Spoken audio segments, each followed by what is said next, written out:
attending and joining in, but we welcome everybody this evening. Again, I'm Dan Weary from Michael Baker International. I'll be presenting. And just as we get started, we've got a few kind of instructions to help everybody get set up properly. And I'm going to hand it off to Frida Blum, our interpreter tonight. And she's going to give some instructions, and then we'll be back, give you a few more directions, and then we'll start the formal presentation. Thank you, Mr. Weary. Good afternoon and welcome to the session. Buenas tardes a todos y bienvenidos a esta sesión. I'll give this message both in English and in Spanish. Daré este mensaje tanto en inglés como en español. In order to provide language access, this meeting will have simultaneous bidirectional interpretation in English and Spanish. If you're bilingual, you don't have to click anything. But if you're not bilingual and you're using your laptop, locate the icon shaped like a globe at the bottom of your screen, click on language interpretation and then select English. If you're using your phone or an iPad, then locate the three-dot menu in one of the corners of your screen, click on language interpretation and then select English. When you speak, do so at a moderate pace because the interpreter is going to be simultaneously interpreting everything you say. A efecto de proporcionar acceso lingüístico, esta reunión contará con interpretación simultánea bidireccional al inglés y al español. Si usted es bilingüe, no tiene que presionar nada, pero si usted no es bilingüe y está en su computadora, localice el icono en forma de globo en la parte inferior de su pantalla, haga clic en interpretación de idiomas y después seleccione español o Spanish. Si está usando su iPad o su teléfono, entonces localice el menú de 3 puntos en una de las esquinas de su pantalla, haga clic en interpretación de idiomas y después aceptar, finalizar o done. Cuando hable, hágalo en español y el intérprete estará simultáneamente interpretando todo lo que usted diga. Gracias. Thank you. Great. Thank you, Frida. So I want to make sure everybody's into one of the interpretation channels. If you didn't, we can do those instructions again. But otherwise, I'm going to go into the next couple of slides here. Just again, simple instructions. As we go through the presentation tonight, we invite you to submit questions or comments, and we want you to do that through the Zoom Q&A button found at the bottom of your screen if it's on your computer, so you can kind of see here what it should look like. And you can just type in your questions or comments for us. We'll be looking at those and collecting those throughout the presentation. And depending on the number, we may stop and take some mid-presentation, but we prefer to kind of answer and collect those at the end. And we'll go through those. And if you're following on an iPhone or tablet, again, in Zoom, your screen should look something like this on the left. And you want to pick the Q&A button. And just, if you want to do a test or practice, you can do that right now. We'll include those. Those do get recorded as part of this whole session. This whole session is recorded in video and audio. And we will get a transcript of the written comments as well, which is very helpful. So again, use the Q&A button, not the chat, and we'll be able to read your comments as we go along, and we'll try to answer those as we go through. So again, hopefully that gets everybody going. Frida, can you make sure that can you see if everybody is in the interpretation English or Spanish? Make sure everybody's selected one. Okay, I can't hear her. Okay, very good. So now I'll hand it off to Cindy McCormick from the city of Gilroy. Thanks, Dan. Good evening, everyone. Thank you all very much for being here this evening. I'm Cindy McCormick. I'm the project planner for the Housing Element Update, and I will be your primary point of contact. And I'll put my contact information in the chat. The city hired the Michael Baker International to lead this workshop and assist us in the Housing Element Update. And so I'm going to turn that over to Dan now. Thank you, everyone. Thanks, Cindy. Again, I'm just kind of the tip of the iceberg. There's a whole team behind us here. We've got a few assisting tonight. Shannon Liska is here, and Cameron Savoy is also assisting in the background. They're going to be making sure that we're recording and be looking at the comments as well, and helping back me up if necessary. So just moving ahead, again, thank you for your attention and time to be here. We know you're busy. We'll try to keep this as brief as possible. I've got about 30 slides here, and so it'll take about 40 minutes of the presentation. These slides do include a number of pop-up questions for you. There's several just to get to know you, and we're going to do those in just a minute. And that helps us understand who's in the room. And then when we get at the end of the presentation, we'll also have a couple of more substantive questions that are really central to what we're trying to do here with this housing element update. So again, I'm going to be presenting a little bit. We're going to have several poll questions. Again, you can use the Q&A function at any time to ask and answer questions. And we may take a couple breaks. And then as we go through, I'm going to outline what a housing element is, what our engagement process is.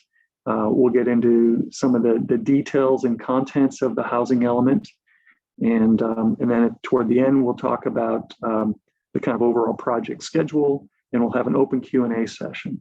So we've got 2 hours scheduled for this. I don't think we'll need the whole time, but we're here for that whole time if you need to. So with that, again, we're starting an update to the city's general plan, and that includes a number of different elements, including the housing element. So on this slide, you can see what is a housing element. Well, a housing element is one of the city's 9 main chapters or elements of their general plan. And so it's a required element, and it includes, when I say required, there's 8 required elements. The city has 9. Housing is one of them. Housing is somewhat unique in that it has extra requirements from the state. So one of those requirements is that it be updated every 8 years. And we are now toward the end of our last 8-year period, and we're getting ready for the new one. And that 8-year period is going to run from 2023 to 2031. So we have until January 2023 to adopt this housing element. And so it'll be in place for the next 8 years. And just in general, what is a housing element? It's an analysis of the community's housing needs for all income levels, and it includes strategies to provide for those housing needs. So it assesses the housing needs and constraints on housing production. It looks at housing resources, namely land, opportunity to build new housing. It sets goals, objectives, and policies, and we develop programs to help address those needs that we will be identifying throughout this process. And tonight's workshop and your input is a key part of identifying those needs and some of those initial ideas in terms of how we can improve the housing situation in the city of Gilroy. And one of the key points here is that we must meet demand for all housing or meet housing demand for all income levels. That's part of our charge. So we'll be looking at all sorts of household income levels, and we'll talk about that a little bit later. And one of the key requirements is that we have zoning that is identified and available to meet these housing needs. So zoning is one of the key tools that regulates how land is developed, and we need to make sure that our zoning allows for an adequate number of housing units to be built and the different types of housing units to be built. And then last but not least, the housing element includes specific programs and requirements to promote fair housing, and I'll describe that a little bit later. So real quick, we have 5 simple questions. We want to learn a little bit about you, as I mentioned. This is a little bit of a practice too for some of the tougher questions later on. So first of all, we just want to understand who's listening in English or Spanish. So we're going to have a pop-up poll here. And when that pops up, you can quickly answer. Are you listening in English or Spanish? We can answer that quickly. We've got about 30 attendees, so we can see who's answering. We'll give it just a second. As everybody answers, we can see that. We give it a few seconds, and then we can give the answers. And that's very helpful for us. And then we've got 4 other questions. So if we can pop up the answers, see how we're doing. There we go. Okay, so 24 of the respondents. We had 27 respondents. It's almost everybody in the room. Thank you very much. 90% of us are English, and 11% are listening in Spanish. That's great. Welcome, everybody. So we'll move on to our next question. Not much more difficult, but how long have you lived or worked in the city of Gilroy? So we realize most of you will probably be residents of Gilroy, but we may have people attending who are not residents. So you maybe worked or otherwise associated with the city, please just help answer the question. Less than 5 years, 5 to 10 years, more than 10 years. And again, you can select if you don't live or work in Gilroy.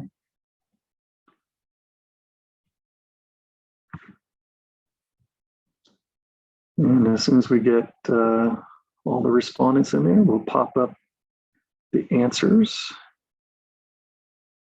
I'm really curious. Oh, we got a really good distribution. Okay, so most of you, about 48%, have been living or working in Gilroy for more than 10 years.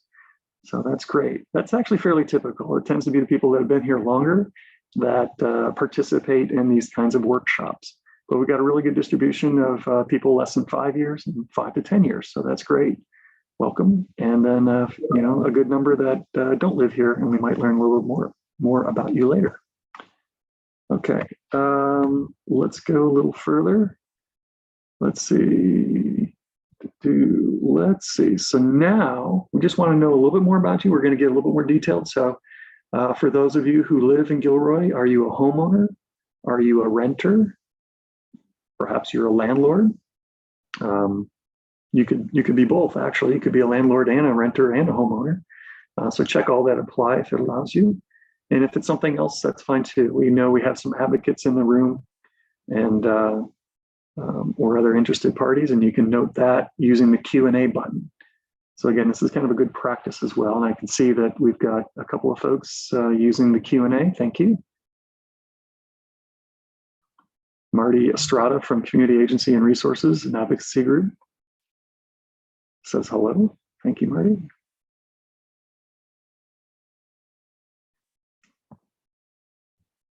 And there we go. So now we got our answers. Thank you. So 52% are homeowners. That's great. And 16% are renters. 20% are landlords. That's good. We usually don't get that much participation from the landlords. So that's interesting to see. And then 32% are other. So again, those are probably advocates and things like that. So we appreciate your interest here. Just curiously, usually it's about 80 or 90% homeowners. So it's nice to see that we're getting representation from different groups.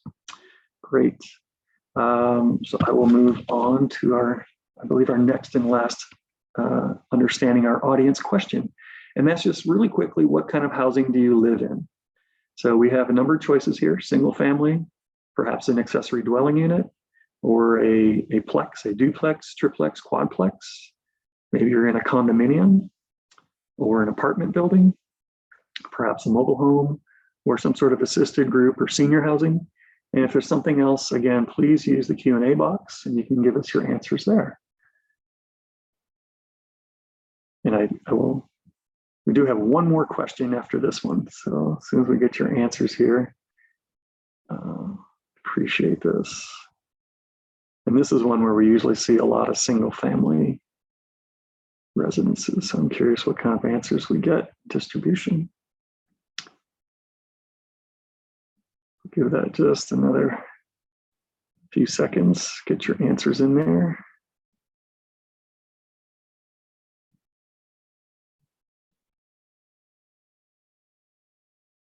Okay.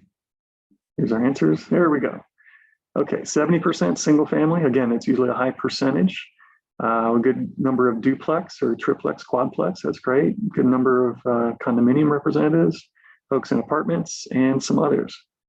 Fantastic. Great. It's good to know that we've got a good distribution. So thank you very much. I don't see any accessory dwelling units, so that's curious. But we'll talk about that later. So let's see. Let's go to our last question for you. And this is just, what portion of the city do you live in? So we've got them broken up by colors. You've got 10 choices. You can just pick 1 through 10. Or if you don't live in there or you're not sure, you can use the Q&A button and give us an answer there. So there we go. And so hopefully you can recognize we've got the streets on there. Most of the areas are broken kind of by streets or obvious boundaries. If you're not sure, just take a guess. It's just kind of approximate and just helps us understand. It doesn't have to be absolutely perfect, but most people know pretty well where they are if they're ever looked at a map. Hopefully they're used to seeing that. This probably isn't a map you've seen before, but hopefully you can recognize the city boundaries and where you might be. Okay. So let's see how we're doing. Crystal used the Q&A to tell us she's in area 9. Okay, thank you, Crystal.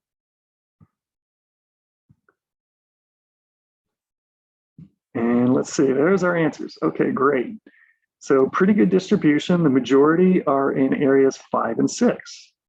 And then the next largest one, 18%, is in area 8.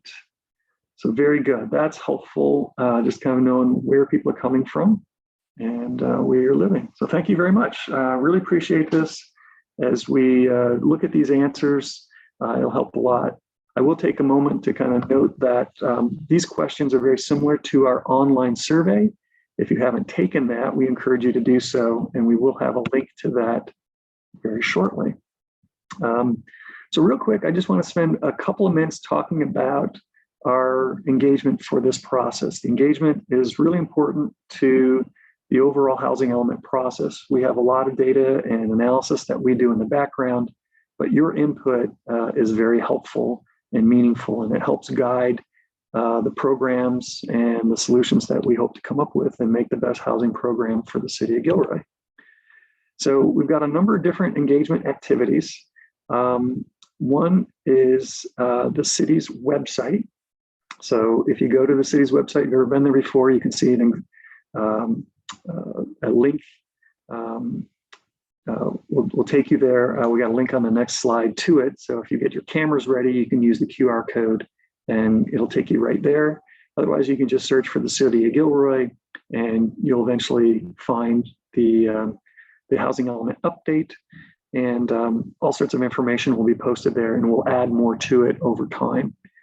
And then, as I mentioned, we've got an online community survey that just started about a week ago, and we've already got over 215 respondents already, so tremendous response. And we've got links to that. And then we have stakeholder interviews. So we've made appointments and having small focus groups for people to attend and kind of give us direct input through basically an interview, a phone call. And then we've got a couple of workshops planned. And tonight's the first of 2. So you see that there on the screen is March 30th. And that's tonight. And then we expect another one in May. So we'll give you a little breather. We're going to do some more work. We'll come back in May and we'll recap some of this information, but then we'll kind of be focusing on some of the key aspects of this plan, which is our site selection, where our sites and zoning are to meet our housing obligations that are established by the city or by the state, and then also some of the programs that we're looking at, and we'll try to get your input on those things. So again, the next slide is, here's our city website. There's just kind of a little clip on the left there. And if you have your phones out, you can just aim it at that QR code and it'll pop up a link, and they'll take you, if you click on that link, it'll take you right to that website and you can learn more about the housing element. And again, as we go through, we'll keep adding more information to that location. And as I mentioned, we've got an online survey. Hopefully some of you have already participated and taken that. It started a few weeks ago. We're going to run it through at least August. And it is an anonymous survey. So, feel free to take that, answer your questions, answer honestly. Should take about 10 minutes. That's out of the 215 or so respondents, it's averaging about 10 minutes for everybody. And you can take it at your leisure. So you don't have to do it in 10 minutes. You can stop and start. That's fine. So please do that. You can see 2 QR codes on here, one for English, one for Spanish. Again, if you wave your phone over that, you'll get those links. You can also get those directly from the website. So again, we really appreciate your input on those. And that's going to help us answer a number of different questions in terms of housing needs and any issues and kind of programs and things of that nature. So it'll be very helpful. So with that, that's a lot of exposition. Now I'm going to tell you more about the housing element itself. And so there's a little bit of background. These are very complicated. I've got about 15 slides to go and then we'll be done. And that's going to include some questions toward the end. So hopefully, we'll keep track of your questions and comments along the way, and we'll have plenty of time to answer at the end of these slides. So first and foremost, what's the purpose of the housing element? As I kind of mentioned at the beginning, it's to ensure the availability and fair distribution of housing through the city. And that is applicable to all income levels and life stages. So we need housing for small and large families, might be multiple families in a home. We have a lot of single family homes, as most cities do. The majority of the housing tends to be single family, but we have a good mix of housing in Gilroy. And we're also looking at the needs of special populations or special needs, seniors, veterans, folks with disabilities, and obviously people that don't have a home and maybe without a home, without shelter. So we're looking at the full spectrum, and the plan is to provide housing for everybody and have programs to help meet those needs for everyone. This is also a plan to meet our regional housing needs allocation. And that RHNA, for regional needs allocation, is also known as RHNA. So I'm going to refer to it as RHNA, and I'll describe what RHNA is. So, and I'll go into more detail on RHNA because it's critical to this whole thing. So we look at the contents of the housing element. There's 6 major chapters. We have a review of accomplishments, and that's really an evaluation of the last program that we did. As I mentioned before, we do this every 8 years. And so there's an annual and kind of a wrap-up review of all the accomplishments, how we've done on our programs, what were successful, what weren't, and what changes we should make. So we start with looking back and see which of those we should carry forward and improve upon as we go forward.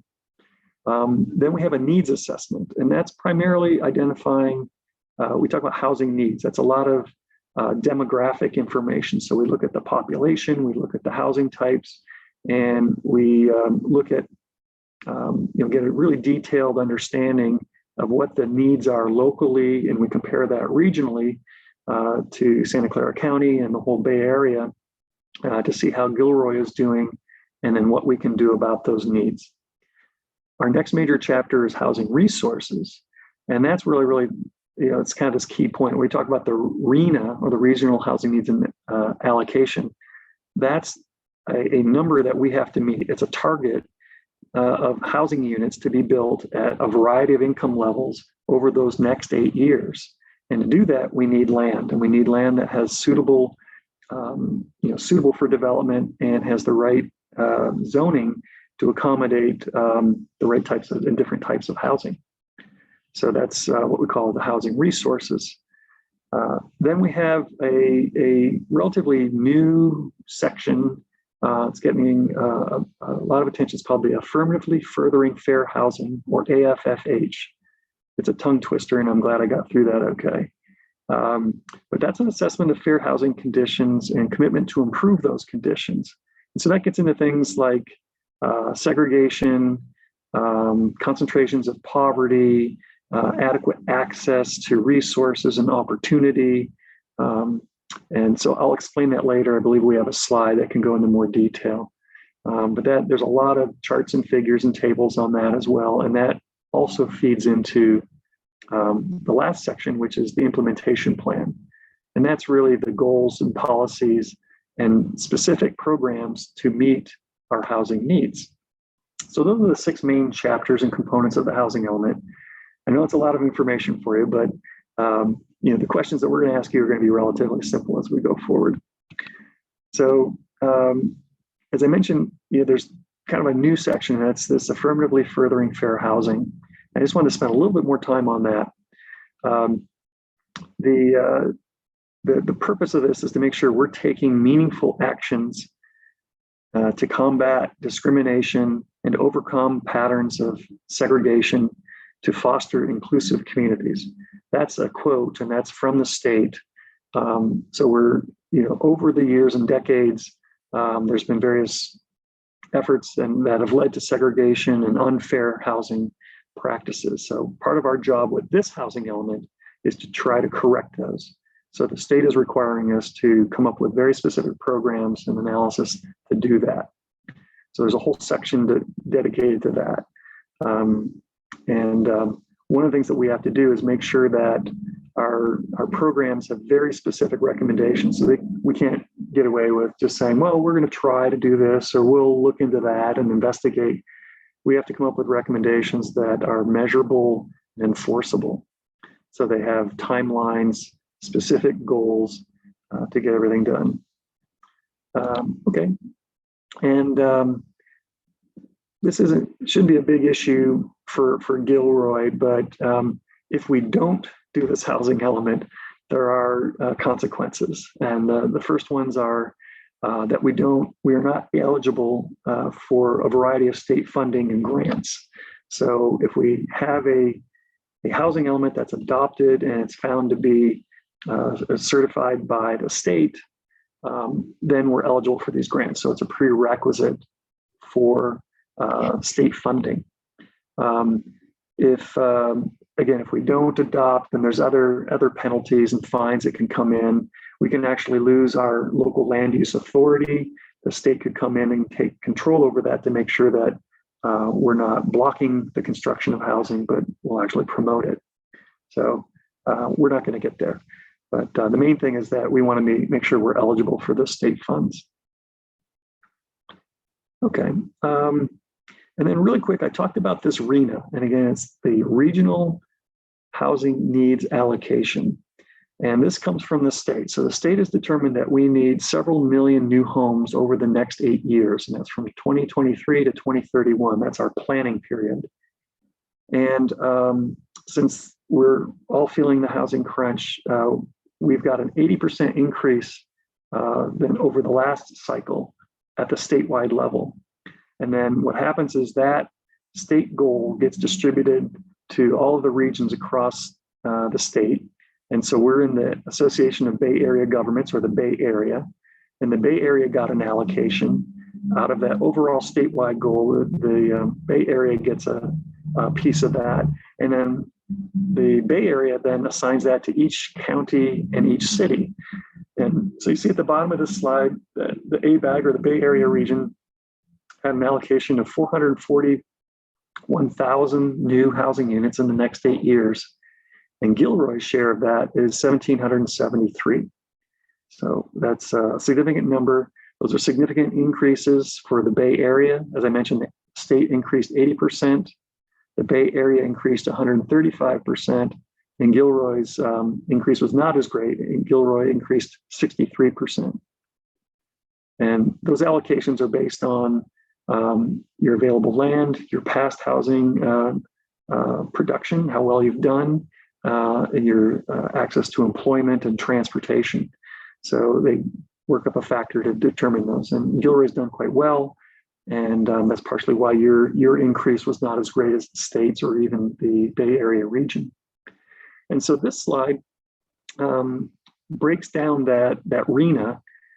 Your total reading, you can see at the bottom right there in 1773, but it's broken down by income levels. So we have 4 main income levels that we're required to study and analyze.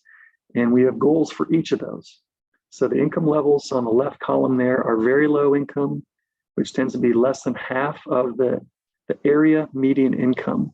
And that's the household income for Santa Clara County, which is about $151,000 is the average, or the median. It's the midpoint between the highest and the lowest. So that number is important because we use that $151,000 to determine these other levels. So very low income is less than half of that. Or you can see in that middle column, that would be a range between roughly 50,000 to about 80,000. And then low income is between 50 and 80% of that median income. So that translates to 80 to 117,000. And then we have moderate income. And again, it just keeps getting higher. That's between 80 and 120% of that area median income. And you can see the range there.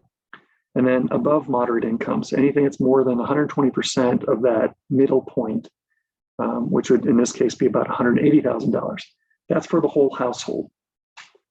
And then you see the far right column is our allocation for each of those income levels. And that's important because each one has slightly different requirements. So you can see that roughly half or more than half of our requirement is for very low or low income housing. And the way that the regulations work is to qualify to meet that requirement, we have to demonstrate how we meet that. We have to have housing that's at certain densities or dwelling units per acre to meet that requirement. And so that tends to be multifamily housing. And city's done a good job building some of that. So again, looking at the arena allocation, it's important to know that the city's obligation is to provide sufficient land and zoning to meet these obligations. The city is not obligated to construct the housing. So we need to set the table, bring the developers, make it attractive to do it, make it possible to do it, remove all the constraints to do it, but it's still up to the developers and the property owners to develop this housing over the next 8 years. So the city can do as much as it can, but ultimately it's a partnership with the developers to make this happen. One of the new requirements is that the city, aside from just making the land available and showing that on paper, must really demonstrate to the state that it's likely to happen over the next 8 years. So we've got a lot of requirements and a lot of demonstration. That's part of the work that my company is going to be doing in conjunction with Cindy and the city. So we need to make sure that we maintain enough sites to meet that 1,773 target. That's our RENA goal throughout the whole 8-year period. And so we identify sites, we assume a certain number of sites or units for each of the properties that we identify. And if those sites don't yield those number of units, then we need to make those up during this 8-year period. So we can't just kind of assign it and forget about it. We need to kind of monitor it throughout the process. And because of that, we recommend a buffer to that 1,773. And generally, we're looking at between 15 and 30% buffer. We're going to start with like a 20% buffer. So that's going to put us right just over about 2,000 units is kind of what we're going to be targeting overall. So that way, if we do lose some sites, we have some in the kind of in reserve in the bank account to make those up. So, okay, I've got just a couple of slides here. We're going to go through just to tell you a little bit about Gilroy, so you kind of know what we know, and that might help you as we discuss some of the issues and opportunities toward the end of the presentation, which is coming. So real quick, Gilroy's just under 60,000 population, quite young, about 38% are under the age of 24, and about 10% have at least one senior in each household. When we look at the kind of ethnicity breakdown, 60% is Hispanic or Latino, about just under 30% is white, and then relatively small portions of the rest would be Asian and other groups, so primarily Hispanic. And when we look at the total housing units, I mentioned we've got just under 60,000. We have about 16,600 housing units. 60% of those are owner-occupied, 40% are renters. I mentioned the area median income earlier. That's for all of Santa Clara County, in which Gilroy is located. The median income for the area for the whole county is $151,000. The median income of just Gilroy is $101,000. So really, it's about 2/3 of the midpoint between the entire Santa Clara County. And then the reason I mention that is we look at what's affordable. And generally, when we talk about affordability, the idea is not to spend more than 30% of your gross household income on housing. Most people spend more than that, but that's kind of a traditional target.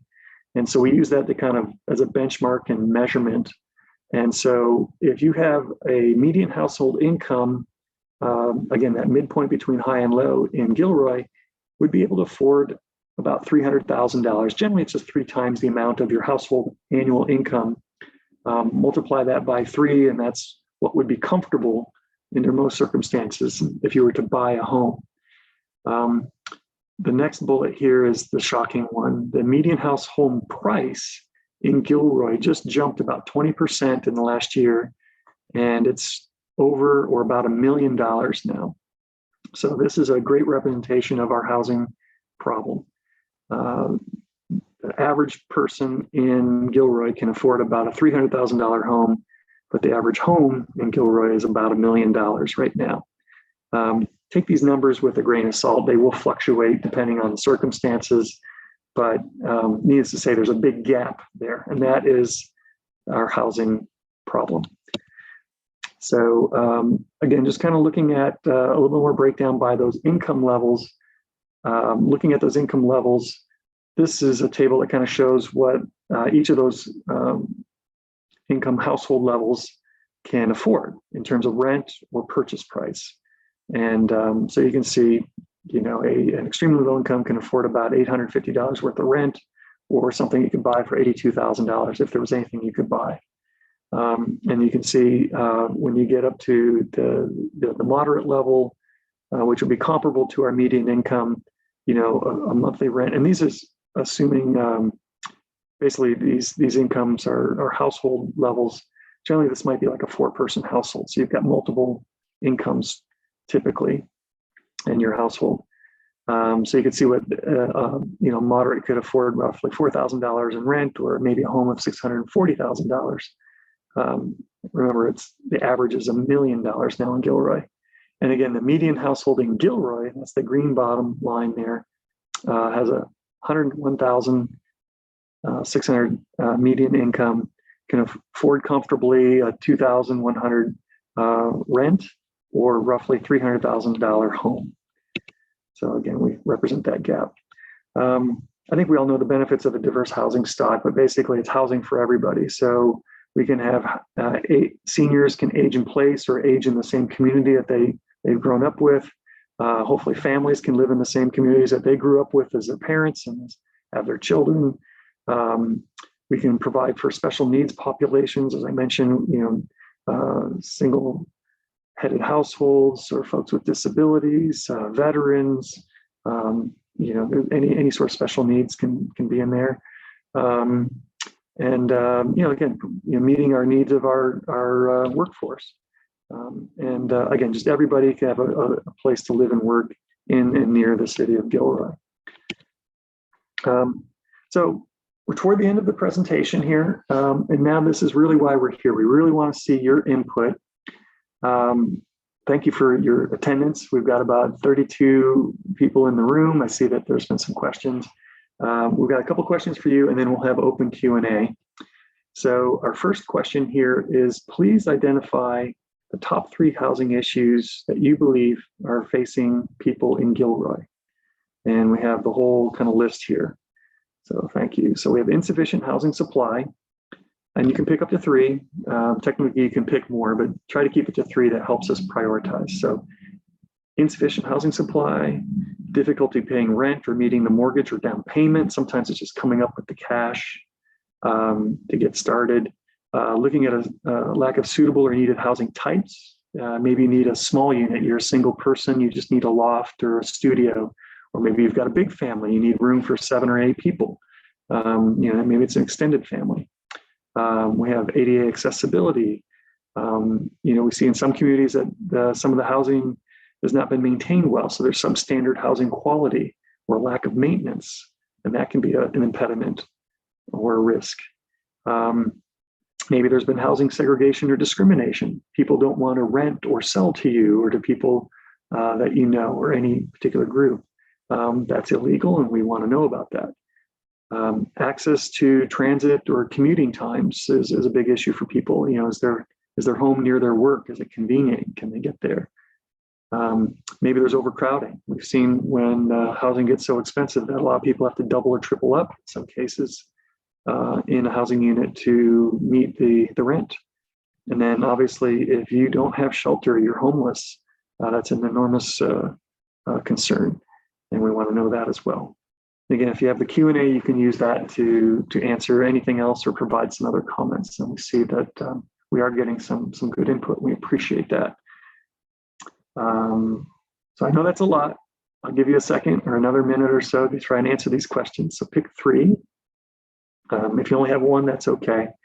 But you know, kind of looking, there's usually multiple reasons and problems. And we're looking to kind of see what you think are the priorities.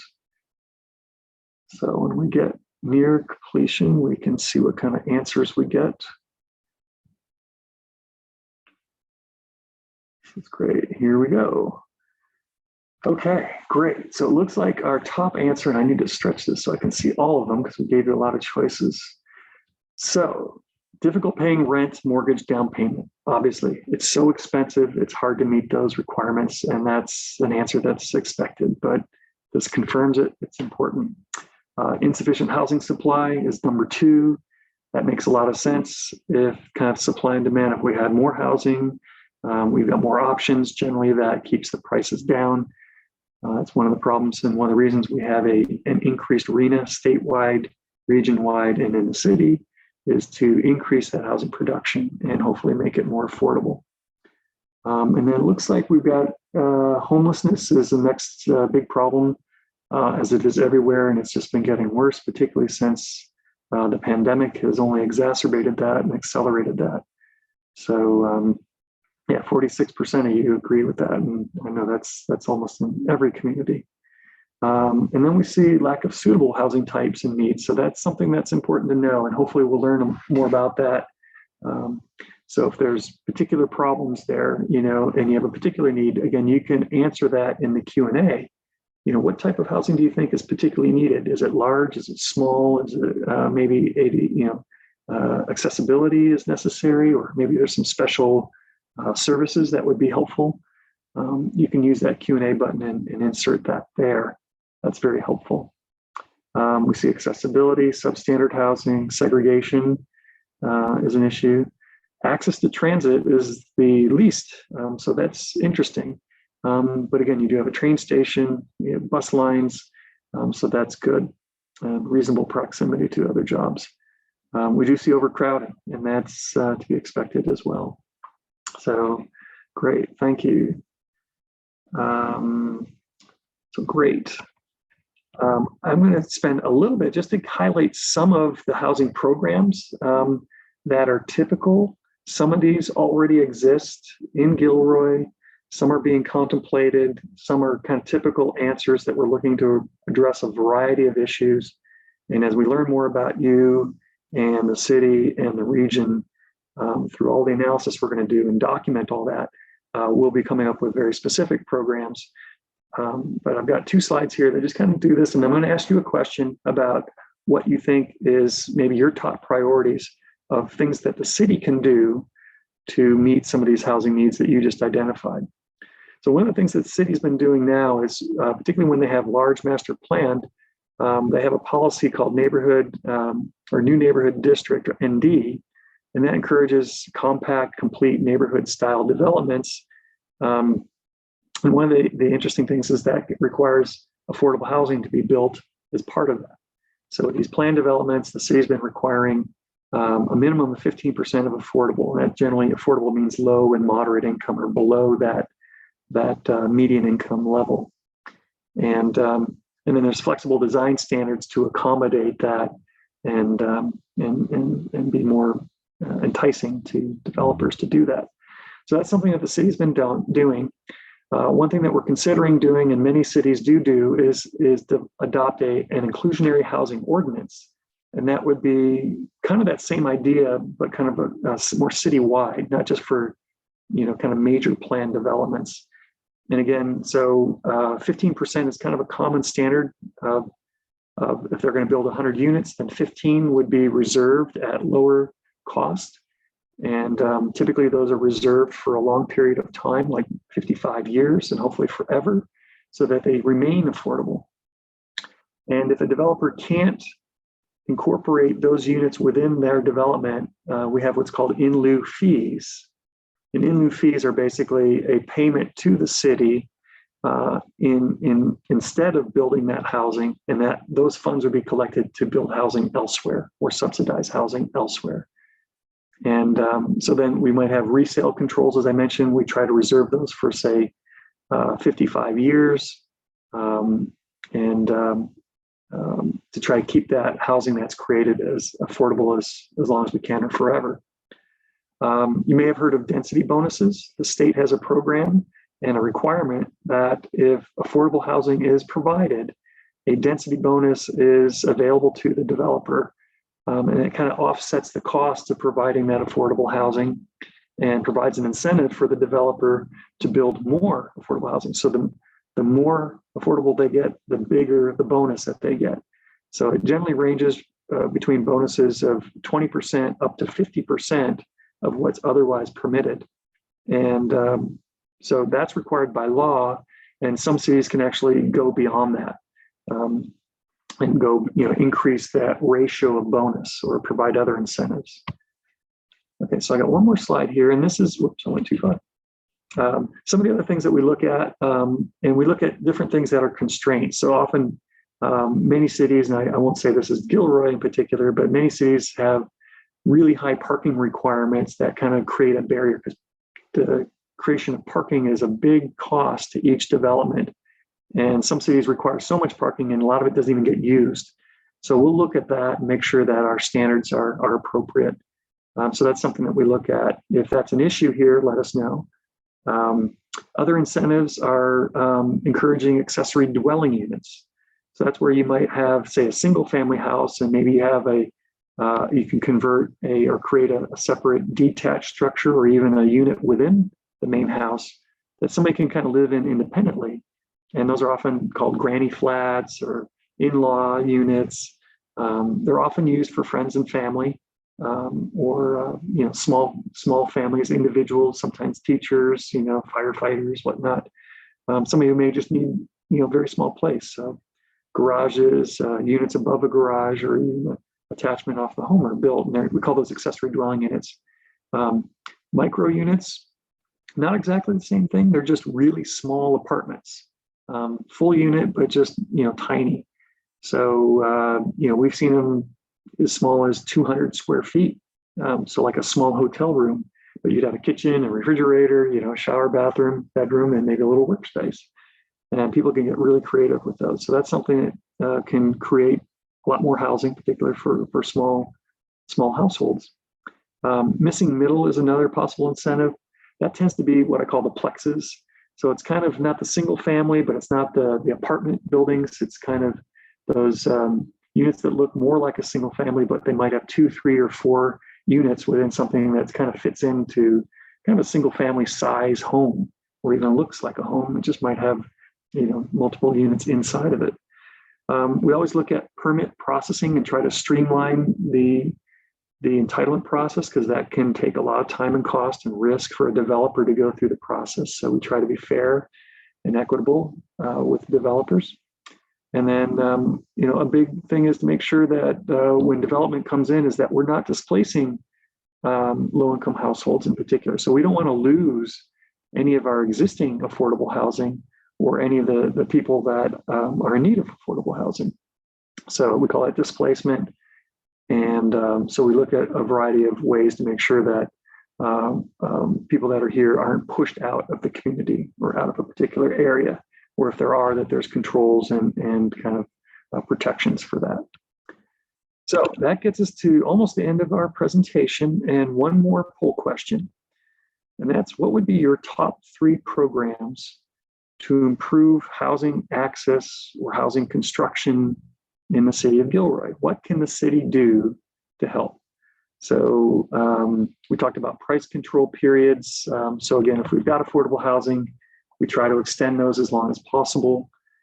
So that's what that first bullet is kind of about. Second bullet is provide incentives to developers to build more affordable housing. And again, that might be like that inclusionary housing where we require developers to do a certain percentage, or create a fee to go into a fund to build or subsidize housing. We can require affordable units in new developments. Those are really the same thing. Create more high density housing. And that's how we meet a lot of housing efficiently. It's usually with a high density apartment buildings. And we've had some good examples of those. Try to simplify the process, as I just mentioned in the prior slide, and provide access to low-cost pre-designed plans for accessory dwelling units. We've seen that accessory dwelling units are kind of a way to get individual units that help and get distributed out to those single family areas in particular. And we've seen a lot of communities making a lot of really good progress. People like them. It's a source of additional income. It tends to be very affordable for small households. It can also provide some kind of comfort and assistance. So you might have somebody, if you got maybe some empty nesters that are older, might have difficulty maintaining their homes. Sometimes having somebody who's younger can help out around the house, even just to be available and take care of some chores or some maintenance, or be there for company, or again, if there's any issues there, it can kind of help out. So there's a lot of kind of wins with those, and we're seeing a lot of cities have real good success with those. And so one of the incentives that's been done is to make that easy for people, make the process easy. And one way to do that is provide pre-approved plans. So it makes it more affordable and easy to do. Okay, so hopefully I've chattered long enough to let people answer these questions, and we can see what you guys recommend. And then there we go. Great, fantastic. So this is kind of the purpose of the whole thing. Thank you for your patience and lasting this long. And we'll go into open Q&A after this, so we can go back through your questions and get through those. So the top answer here, require affordable units and developments. Great. So that is something that the city's already set as a policy objective. And we've got some good examples and ways to do that. So thank you, that helps. The number two, 61% of you said allow more higher density units. That's great. And that's actually one of the ways that we will meet our target units established by the state, or otherwise known as that RENA number, that roughly 2,000 units. Number three was provide access to low-cost pre-designed accessory dwelling units. That's great. If you guys are interested in that, that's really great, because we want to know that understanding the level of interest amongst the residents will help us get credit for that and project that forward, so we can count those toward our RENA and get that approved by the state. So I think I've probably said that so many times, but it's not only preparing this plan and getting it adopted locally, we also need to get the state to approve it. And so they will scrutinize everything that we put in there and test us to make sure that these numbers are really, accurate and reasonable. So having your interest in that is very helpful. And then the other one's price controls, extending those. That's a really smart thing to do. We recommend that for everybody. Provide incentives to developers to, again, provide a number of those units as affordable. That's huge. And then simplifying the process. And I think Gilroy seems to be pretty efficient about their approval process, but we always look for ways to make sure that's efficient and straightforward, so it's predictable. And that's very important to the developers. And it looks like some of you put other in, and if you have others, you can share those. And let's see, I see one of the comments that might be one of your others. Talks about the survey and questions about low and very low income. Let's see, so okay, not a particular answer though. Okay, well, thank you very much. That was very helpful. And go to the next slide here and we'll kind of wrap up, and then we can get into just open Q&A if you've got other questions. But hopefully this was informative. This first workshop is more about me talking and kind of laying the foundation for what this housing element is and where we're going, and then hopefully have a better understanding, and then that'll help you provide us with more meaningful answers. And as I look at here at our project schedule, you can see at the top line, that's tonight, it says March 30, community workshop number 1. It is March 30th. For some reason, I was thinking March 22nd. It's March 30, 2022. So that's where we are tonight. This is our first of 2 community workshops. As I mentioned at the beginning, our next one will give you a little breather and a little rest. We'll come back in May, and we're going to recap a little of this, but we'll focus more on those specific programs that you just helped us identify and where we're going to meet our RENA obligations. So we're looking at sites right now. We should be able to share with you some maps and maybe help get your input on those as well. And then we plan to be back to the City Council to have a study session with them sometime around July. And at that point, we should be well into our draft plan And the idea is to kind of brief the city council, and we can make some adjustments at that point, get their confirmation on the programs and the sites that we're going to take forward. And then in August, we plan to have that proposed plan to you for public review. And when that goes out to public review, hopefully we can do it at the end of July. In August, it's somewhat flexible, but you'll have 30 days to review the whole plan and comment on it. Actually have more time than that, but you'll have 30 days by yourself. And then it will go to the state, and the state will have 90 days to do their formal review of it. And then we'll get comments back from the state and do that again. We'll go through another round. We'll make revisions, first based on your input in July or August, and then in response also to the state. And then we'll make one more round of revisions, and then hopefully get to adoption sometime next spring. So it's about a year plus process. And throughout this process, you'll have opportunities to, at each of these stages, but remember, we've got, you can go to the city website and get all this information. We're going to have this survey open through at least August. We might even extend that, so you can, again, take that survey. You can also forward this survey to anybody you know, so please do that, promote it. The more answers we get, the better. And so if you know people that may not have had the opportunity to hear this presentation, send it to them, ask them to fill it out. Again, it's in English and in Spanish. You can print it out and people can fill it out. If you really want, you can fill it out in paper, submit it to the city, send it to Cindy, and we'll pull those into the system and count those as well. If you've got other comments, you can contact Cindy directly. Cindy, I've put your email on here and your phone number. So you'll probably get some emails and calls. You can also, I believe there's a link on the website for the housing element, and you can submit comments there as well. And if you want to speak to somebody in Spanish at the city, you can call Miguel Contreras, and there's his phone number and his email as well. So I'll leave that up for a little bit. But that's the end of our formal presentation, and now we're available to answer more of your questions. So I see that Cindy has been actively answering your questions all Dan, my camera fell down. Can you answer, there's a question about extremely low income housing. Can you answer how the housing element will address that? Sure. The extremely low income housing kind of gets grouped with our what we call lower income housing. So we have extremely low, very low, and low. And as I noted in one of those early slides, and I can pull it up if you like. Let's see if I can get there quickly. Let's see if I can jump right to it.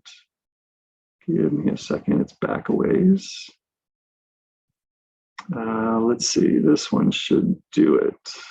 Yes. So let me get it so I can read it. Oops, sorry, went too far. Let me go back. Yeah, so extremely low is, well, you see the very low here is the top category. We just said less than 50% of that median income, which is $151,000 in Santa Clara County. Extremely low is less than 30% of that. So it's, it'll be down to like, $35,000 or something like that. I don't have the number calculated, but you can do the math. So it's going to be very, low income households. The way, when we do the housing element, when we try to meet our RHNA obligations, a portion is for each of these, and that very low category includes the extremely low as well. They're very hard units to provide. All of the low income units are hard to provide. They're just, the gap between the market rate housing and what people can afford is so big, it requires a lot of subsidy. So the way that typically gets met is working with affordable housing developers who specialize this, and they're able to take advantage of all the special tax advantages, and in some cases, direct subsidies. Again, using those density bonuses to help reduce the cost, and other incentives to help meet those needs. So I'm not sure if that was the nature of the question, but it's difficult to do. Generally, that extremely low, when we look at how many of those units, we can see on this slide, we're looking for 670 units total of very low. And as noted there in that kind of upper right cell, it says that includes extremely low. It's hard to judge how many of those we have, but generally we just count it at half. So if we're looking for 670 total, we'd assume that 335 of those are needed for extremely low. And so that could include, obviously our unsheltered homeless folks, people that maybe are really transitory, maybe kind of in and out of, sleeping on people's couches, they're, couch surfing or staying with other people that are overcrowded. So again, trying to meet those. So hopefully that was helpful. Looks like she said you answered a question. So there was a lot of comments about applying for funding. Can you talk about how the housing element can create, policies and action items for that? Yeah, a couple of different ways. There's a number of different funding sources, and they change frequently. There's some standard ones that come down from the federal government and get handed through the states or directly to the counties and work their way down to the cities. And so those are called community development block grant funds. Those are some of the most popular, but there's a whole number of different programs and funding sources. First and foremost, we need to make sure that we've got a housing element that's been approved by the state, certified, so we're eligible for a variety of those grants and funds. Some of those are independent of the housing status. But again, the programs that we adopt in here, well, again, the housing element will identify our needs in great detail. And then we'll have specific programs to address those needs. And some of those programs will be funded maybe out of the city's general fund. Some might be through state and federal grant funds. So we look to kind of match those funding sources with a variety of programs. And we need to be realistic about those programs so that, because we're competing for funds. There's more need than there is funds, unfortunately. So we try to use those as efficiently as possible. But the idea is that when you have a good housing element and good programs and a good track record and good management of your programs, that helps you attract more funds and more assistance so you can do a better job. So they are kind of competitive. Hopefully that helps answer that question. Let's see. Any other, Cindy, that you can think of? There's a couple of more questions in the chat. Okay. Let's see. Do shelters or other types of transitional housing count toward the RHNA? If it's a housing unit, and generally what qualifies as a unit would be anything with your own, kind of independent unit. So if you've got your own kitchen and bathroom facilities, that's a unit. And if we provide that, that will count. So transitional housing can sometimes be units, sometimes not. It depends. Shelters generally would not. There are laws that do require us to provide for shelters, though, and also provide for transitional housing. So those may or will be, if we don't have programs already, those laws change frequently. So we need to update the city's laws and zoning to make sure that we're consistent with the state law and meeting those requirements. And there are specific requirements for shelters and transitional housing, including low barrier or low cost and low barrier, LBNCs, low barrier navigation centers. And that's really where the idea is somebody needs help. They can walk in the door and get a variety of their needs met at once. And so you can find shelter and then, help address the root causes of why you need kind of emergency or kind of, some level of assistance. So hopefully that helps answer that. Let's see, let me read one of these. Infill 10,000 square foot zoning R3. Gilroy would like to develop land in a way that would help our city achieve some of our target goals. My biggest concern is dealing with the whole permitting process. Okay. As I mentioned, one of the things that we do, one of the main chapters that we do is a constraints analysis. So we will be looking at the city's regulations, kind of with a fresh eye, kind of as a third independent party, if you will, and looking to identify any ways that we can streamline the approval process. And we try to remove subjective standards. We go with objective standards. So anybody can kind of go, yes, you meet that requirement. Yes or no, it should be fairly easy. So you don't spend a lot of time and money and effort or waste time and money and effort, kind of throwing darts in the dark. So we'll have, good objective standards that everybody should know how to meet. That's one of the things that the state is looking for. It's one thing that most cities have been making good efforts over the last few years in particular to adopt objective design standards or development standards. One of the questions here is the city considering any reductions in impact fees? That is a tool. One of the things that we'll look at is and kind of assess is, how are the fees? Are they reasonable?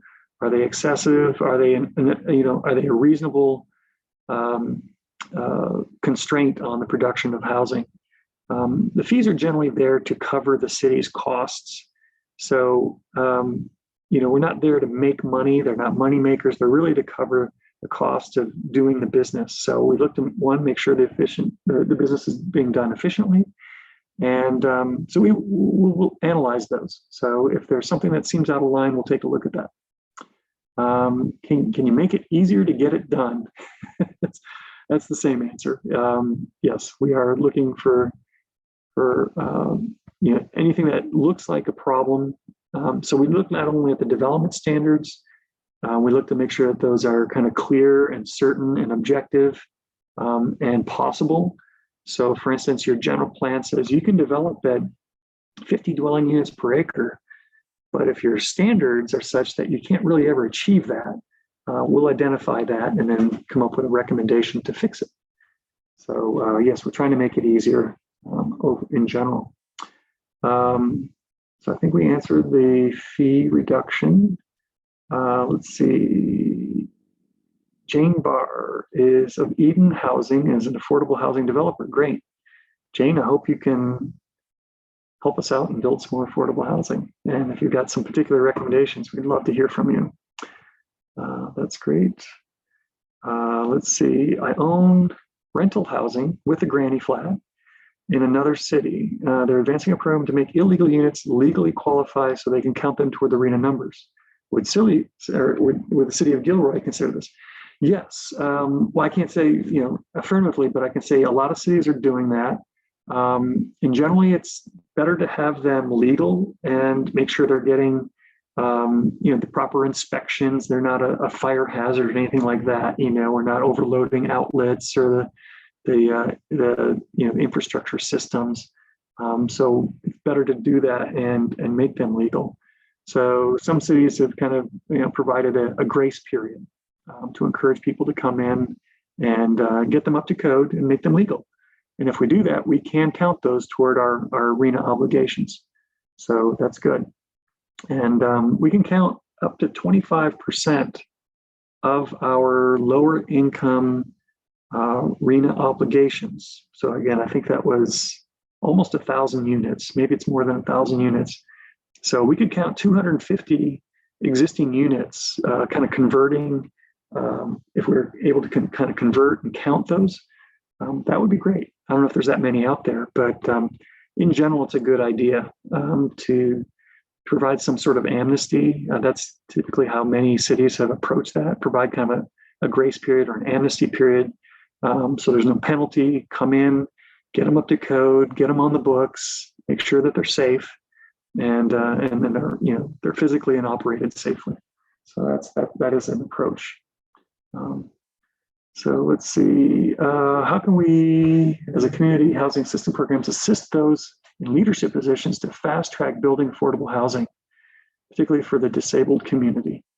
That's one thing we, as part of our outreach program, and if you've got some particular contacts, put them in the Q&A. If there's people that have information or you want us to speak to, we'd like to hear from you. So use the Q&A, you can drop us a line, or you can again go to the website and say, hey, we recommend you contact this person or give us a call. And so we'd like to know more about that, who we can talk to and ways that we can facilitate any of these programs. One of the programs, or kind of an angle or group of programs, tends to be about education. And part of that's educating the tenants, the residents about your rights and your opportunities, knowing what you're enabled to do by law, and letting the landlords know what's required of them.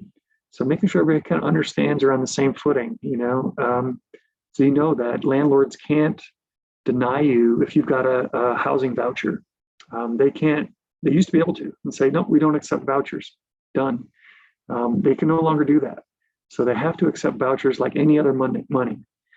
So as long as you've got the voucher and enough there to cover the rent, they have to accept that.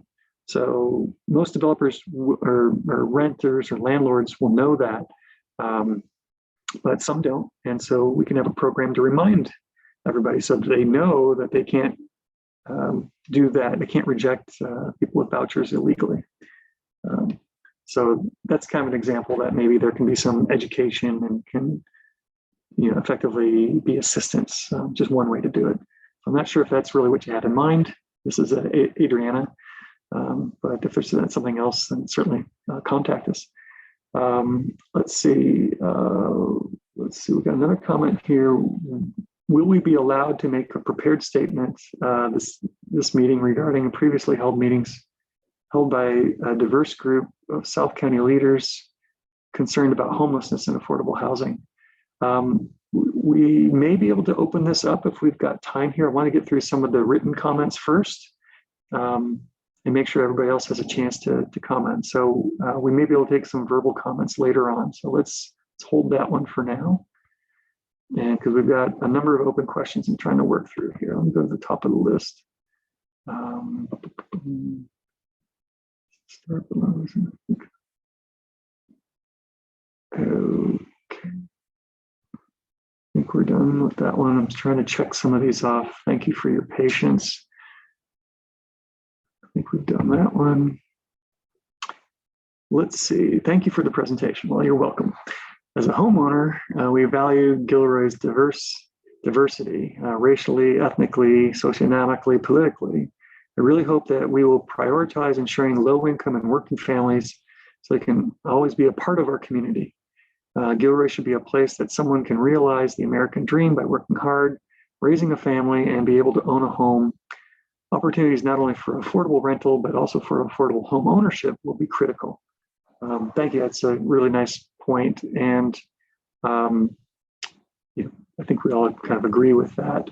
And as I mentioned, we're trying, when we do that a needs analysis, we're looking at your needs today, and we're also kind of projecting the future.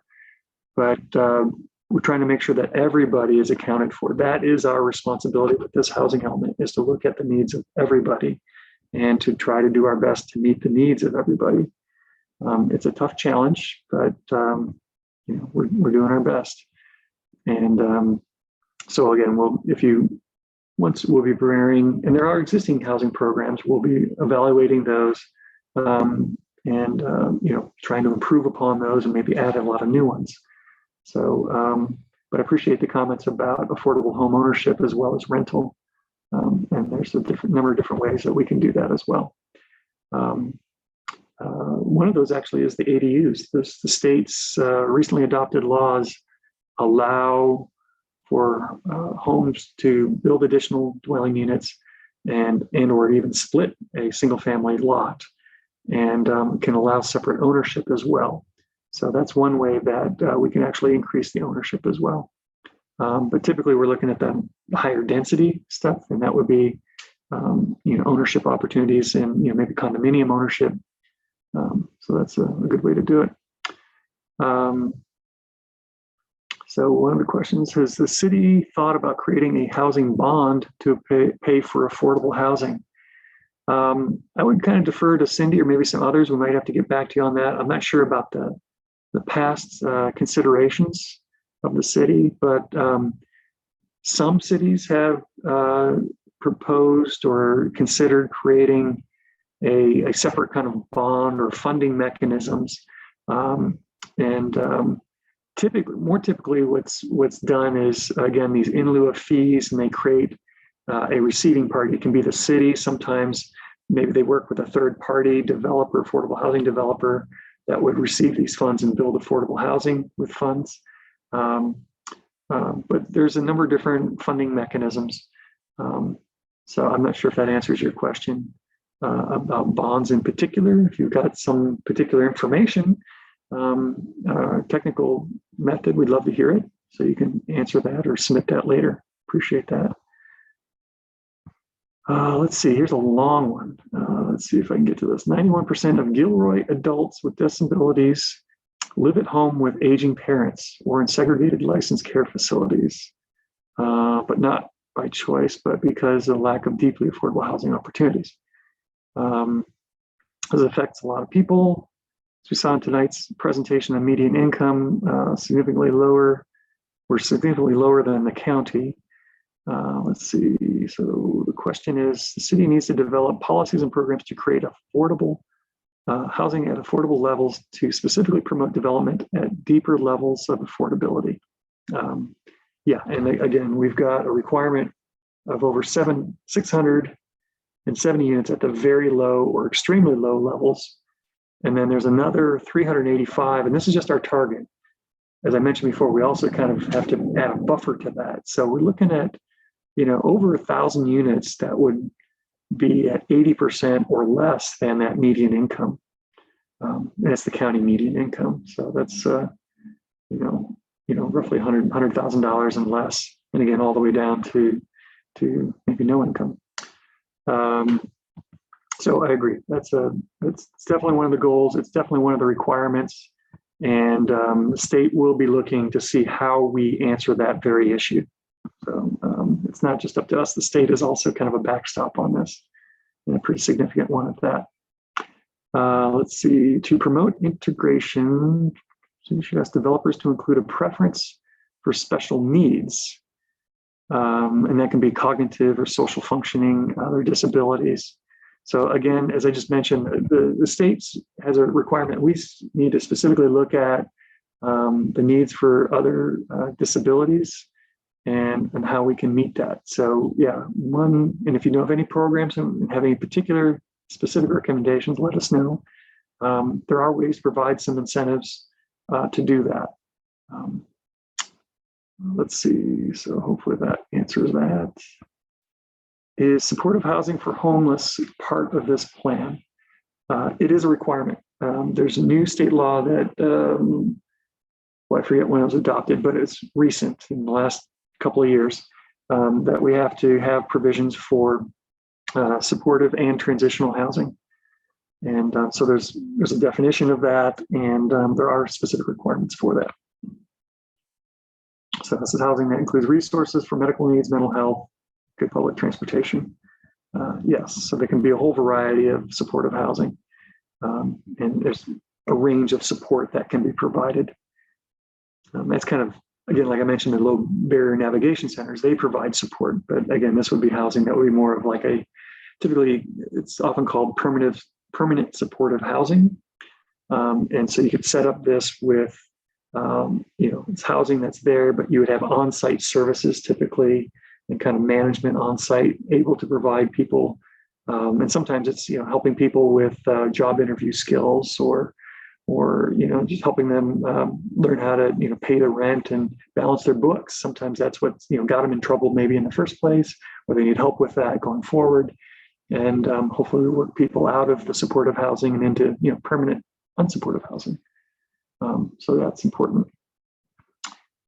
Let's see, what else? Thank you for all these questions. This is really good. We've got over 33 answered. We've got still more coming in. I hope that abandoned structures would be considered as part of the city's plans. Yeah, if the structures are structurally sound or can be made sound, certainly rehabilitation and conversion is a great way to provide affordable housing. We've seen, particularly with COVID and the change to our commuting and our working patterns, and everybody working from home, or a lot of people working from home, there's a lot of available building space. I wouldn't necessarily say it's abandoned, but maybe it's less occupied or underutilized. And so some developers and property owners are converting offices into housing because our housing needs are kind of limitless, and some of our housing or office needs have been diminished considerably. There was a presentation recently by a developer who kind of had some housing during the last recession. They were an office developer, and they took a chance and started building housing, and they converted some of their older offices into housing, and now it's become a specialty for them and a huge part of their business plan. So yeah, if there's any particular buildings, let us know. That's good to know. If there's anything that you think would be particularly good, we're in the process of identifying sites and opportunities. So yeah, that'd be really great if you know something. What's your best thought about how to move this housing element forward toward providing housing for our 700 unhoused people here in Gilroy?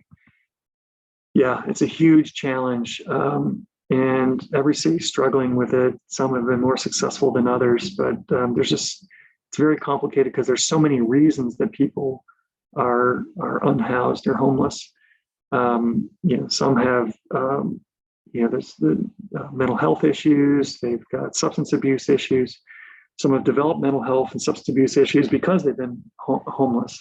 So trying to find the cause and solution is very complicated.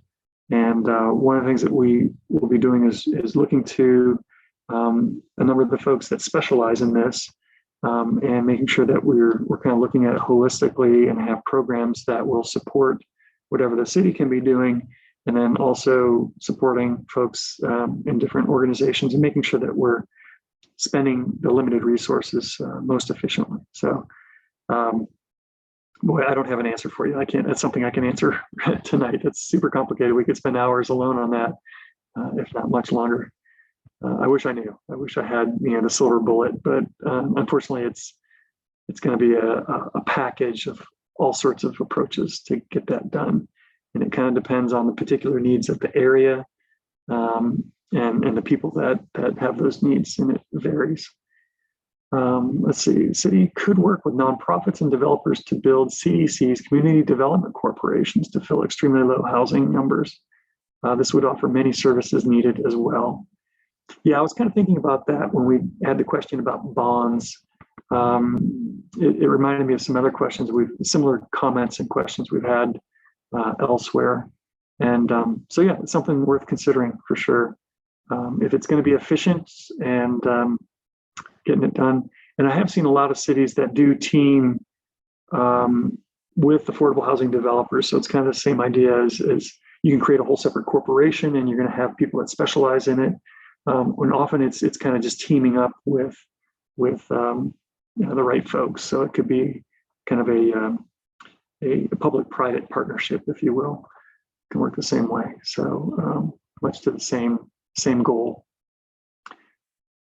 Let's see. Have any office buildings or motels been reviewed for possible housing for the unhoused? I can't speak about recently specifically, but that's something that we are looking at. We look at the past practices, and we're going through that right now for the city of Gilroy. And it will be something that is a possibility going forward. There's the home key and turnkey programs that the state has promoted, and sometimes taking abandoned or underutilized hotels or motels and converting those units into usable units to help people that are unsheltered or provide even supportive services as well. So that is an option. We're looking at all options. And so if you know of any particular properties, let us know. It's definitely again, we're in that process of identifying lots of different opportunities. So some are very physical, looking at particular buildings and sites. Some are looking at programmatic opportunities. And so we're looking at everything right now. We definitely need more supportive housing, exclamation point. I believe many mentally ill would be able to function better if they had some supervision. And that's true. And if we can catch people before they're in distress, and a lot of times those issues lead to problems they can't deal with some of the issues, and that leads to homelessness or other housing issues.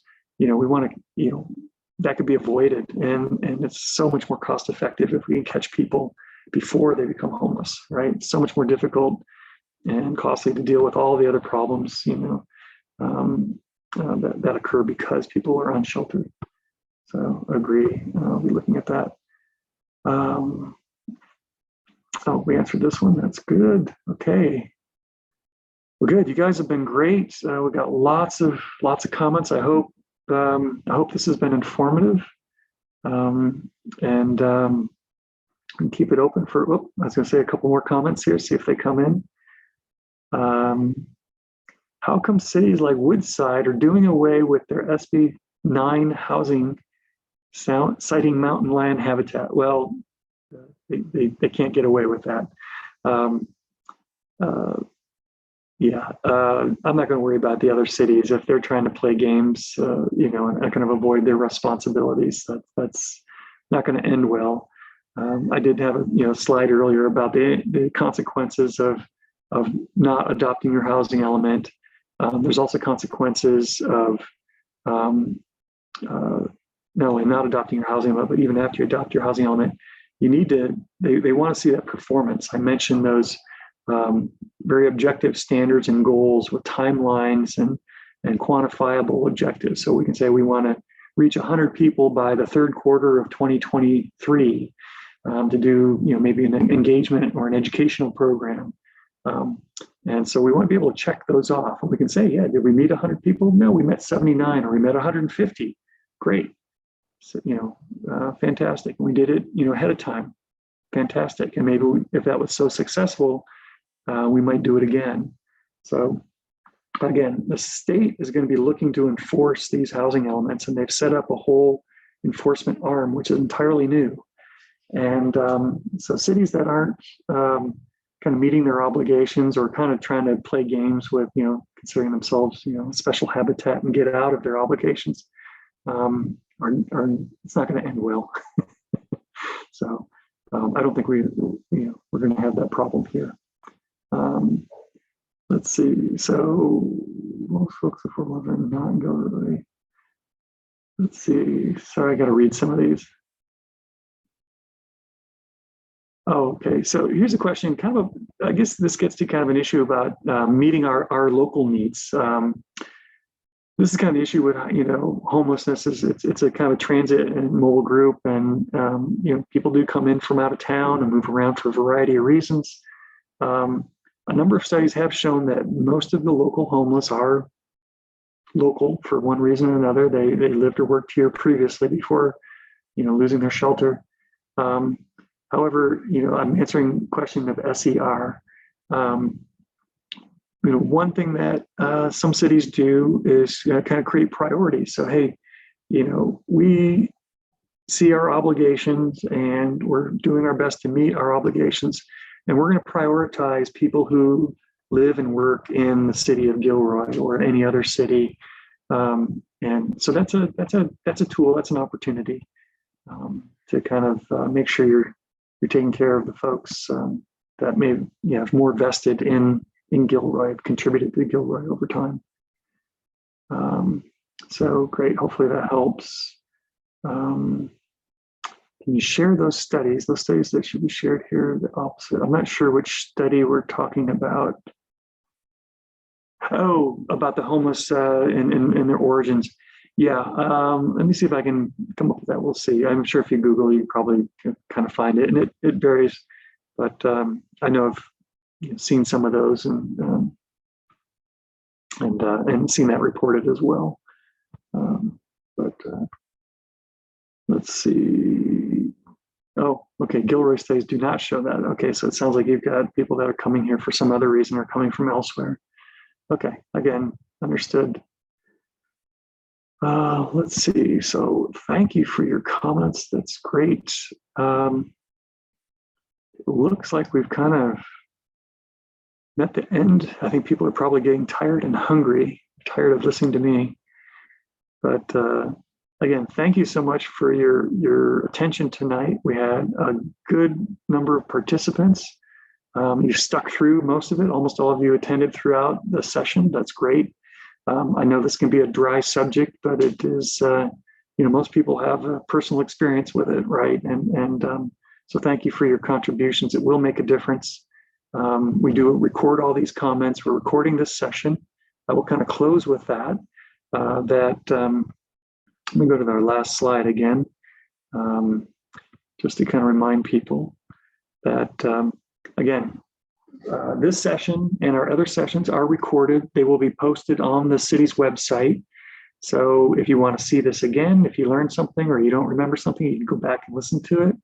If you want to encourage other people to attend, you can give them the link and show them where to get to it, so they can listen. If they weren't able to attend live, that's fine.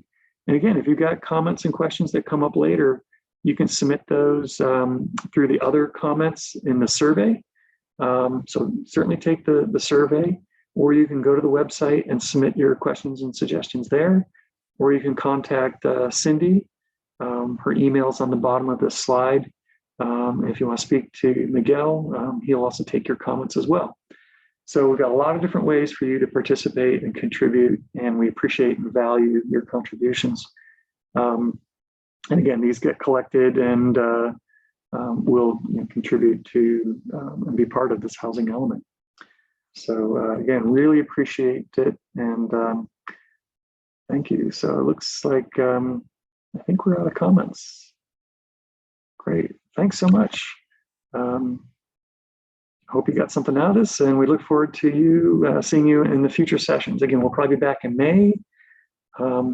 Could be June, but probably end of May, I would guess. And then probably back, we think, in July for another workshop, and then a draft of the whole public housing element update will be available for your review. We're targeting August.